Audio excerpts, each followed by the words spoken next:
Hai, sahabat BPSDM, peserta Latsar yang berbahagia. Pada hari ini kita akan berdiskusi tentang materi komitmen mutu. Selamat belajar.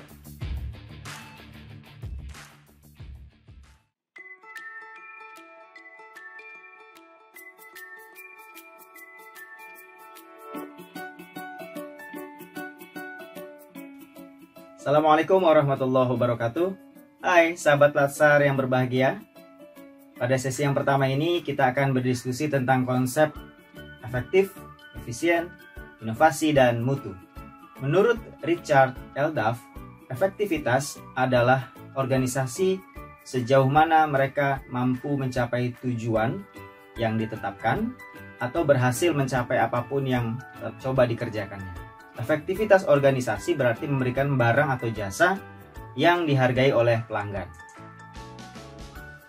Dari konsep tersebut kita dapat intisarikan bahwa efektif adalah sejauh mana organisasi atau orang-orang di dalam organisasi tersebut, termasuk kita di pemerintahan, untuk mencapai tujuan, baik itu tujuan organisasi, tujuan program, kegiatan yang sudah kita canangkan, kita rencanakan, itu mampu ditetapkan dan dicapai dengan tepat dan cepat, ya, serta dihargai oleh masyarakat, ya, oleh pelanggan kita.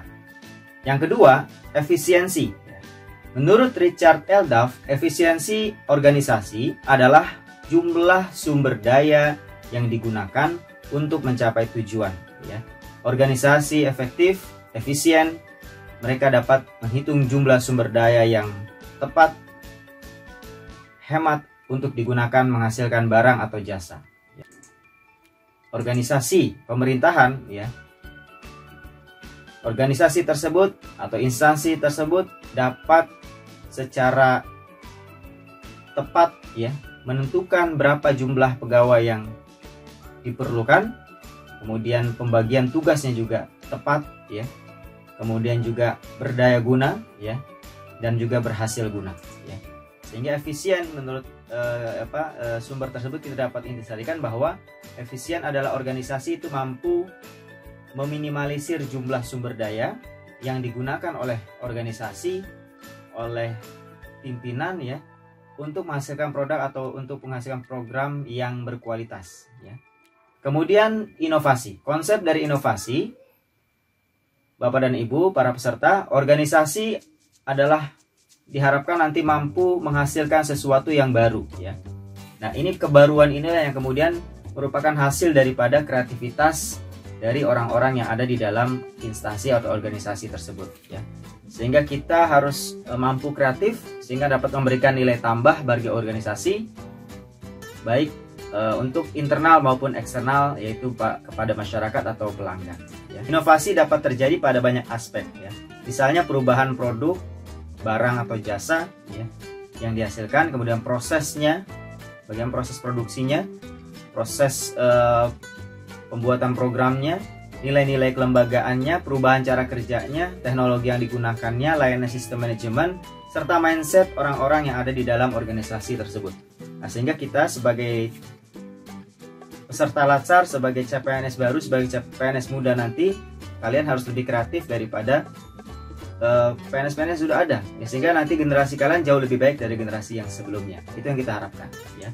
Sehingga teman-teman kita pahami ada 8 jenis inovasi, ya.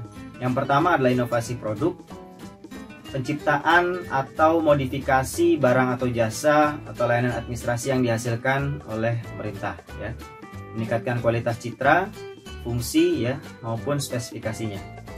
Kemudian inovasi konsep. Nah, inovasi konsep ini adalah perubahan cara pandang atau masalah, ya, cara pandang atas masalah. Kita di sini harus mampu mengemukakan ide, ya, gagasan-gagasan pemikiran baru yang belum ada sebelumnya atau mungkin modifikasi dari yang ada sebelumnya konsepnya. Yang jenis ketiga adalah metode. Nah, peserta Latsar yang berbahagia, metode inilah sebagai bagaimana kita mampu mencari strategi, ya, cara, teknik yang baru, ya, untuk mencapai hasil yang lebih.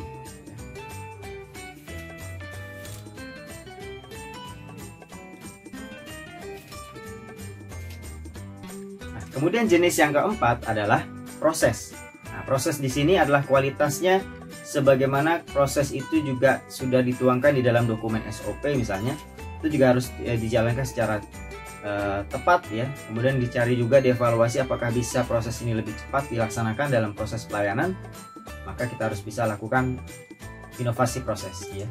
Kemudian jenis inovasi yang kelima adalah hubungan. Nah, hubungan di sini adalah bentuk mekanisme kerjasama dengan pihak lain, partnership, kemitraan, MOU, PKS, itu yang kemudian nanti kita bisa berjejaring dengan baik itu OPD di internal pemerintah daerah, di internal pemerintah pusat, maupun seluruh ya stakeholders pemerintah. Kita bisa bekerja sama, hubungan.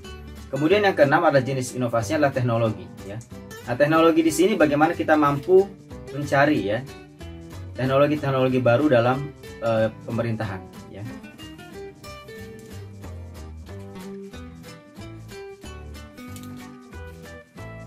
Nah, kemudian jenis inovasi yang ketujuh adalah SDM ya. Bagaimana kita mampu merubah ya kebijakan-kebijakan terkait dengan peningkatan kualitas pengembangan kompetensi SDM kita, sehingga semakin hari SDM pemerintah semakin berkualitas. Kemudian jenis inovasi yang terakhir yang ke-8 adalah struktur organisasi. Nah, ini yang kemudian setiap hari, setiap dekade, setiap periode dari pemerintahan itu juga melakukan proses restrukturisasi organisasi. Ada organisasi yang dilebur, dihilangkan, ditambah, dan seterusnya. Itu dalam rangka mewujudkan inovasi dari struktur organisasi ya.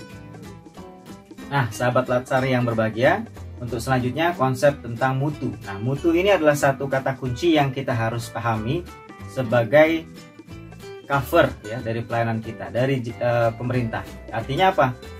Masyarakatlah yang menentukan nanti kita bermutu atau tidak, pelayanan kita bermutu atau tidak ya, instansi kita bermutu atau tidak. Menurut Gotch and Davis, mutu merupakan kondisi yang dinamis berkaitan dengan produk, jasa, manusia, proses, dan juga lingkungan yang sesuai atau bahkan melebihi harapan dari pelanggan atau masyarakat ya. Nah, menurut William, penilaian atas mutu atau produk jasa itu bergantung pada persepsi ya, persepsi individu yang sesuai atau tidak dengan nilai yang terkandung di dalamnya, sesuai dengan kebutuhan atau harapan mereka ya, dan itu harus dilakukan tanpa kesalahan atau pemborosan ya. Nah, sehingga dapat kita simpulkan mutu merupakan organisasi pemerintah itu dapat menciptakan kondisi ya dinamis berkaitan dengan produk, jasa, manusia, proses, lingkungannya yang sesuai atau bahkan melebihi harapan pelanggan. Nah, teman-teman sekalian, kita akan lanjutkan diskusi kita pada sesi yang kedua. Demikian, Assalamualaikum warahmatullahi wabarakatuh.